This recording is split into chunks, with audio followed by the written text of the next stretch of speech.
all these local cases like Fani. It's spelled Fanny. It's spelled Fanny like your ass, right, Fanny?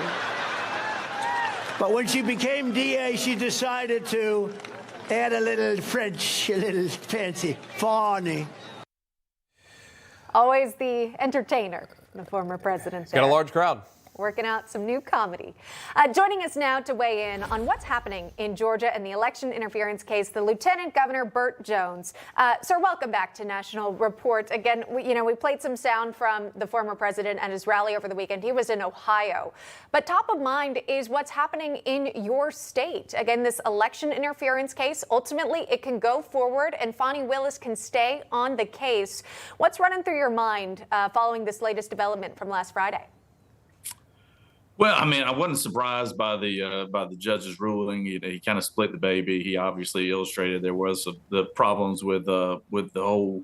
Well, this whole thing's been a circus. Let's just be honest. The whole thing's been a circus. President has a right to say what he says about this lady because it's all politically motivated and it's just her promoting herself. But obviously, the judge thought there was improprieties, and that's the reason why he gave her the option either get rid of her boyfriend or get rid of both of y'all, get off the case. And this thing is falling apart. It's unfortunate that it's still got to continue to play out.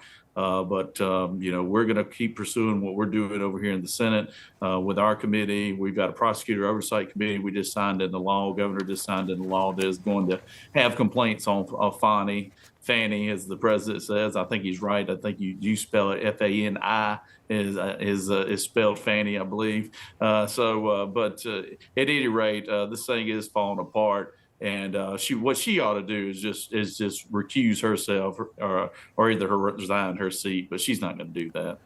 No, she's staying on. Again, Nathan Wade stepping down. The Judge McAfee there finding the evidence insufficient to prove actual conflict of interest. Again, failing to remove her from this. But again, with the caveat of Nathan Wade stepping down. So that has been done. But you kind of alluded to this, Lieutenant Governor. There's speculation, there's theory swirling as to why Judge McAfee didn't toss Willis from the case. Many weighing in saying he's up for re-election in Fulton County, typically known to be a blue county in Georgia, one of the only ones. Did McAfee keep Willis on to save his own career? Was he, in your opinion, is he going solely on the law? He put out a statement before he put his ruling out that this would not be a political decision. But how does that play in Georgia? It's a mixed bag. I mean, I was not surprised. Watching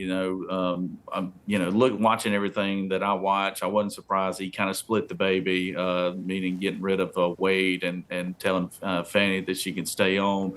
So it didn't surprise me at all. I do think he's been put into a bad situation. I mean, the guy just got appointed to this position a year ago, and all of a sudden he's got this terrible case that's landed in his lap. So, like I said, you'll have some people think that it was a good ruling. Some people think it's a bad ruling, but I think it's probably somewhere in there in between, and that's usually the standard for a lot of judges to do. Just kind of split it down the middle. So, either way, I think it's embarrassing for the state of Georgia. It's definitely embarrassing for Fulton County and the taxpaying citizens that they've had to spend literally tens of millions of dollars on this charade that has gone on down there. And so the sooner we can get this thing behind us, the better. But like I said, this thing's falling apart right before your very eyes, and which everybody always thought it would. Again, that's State Senate committee investigating the allegations of wrongdoing.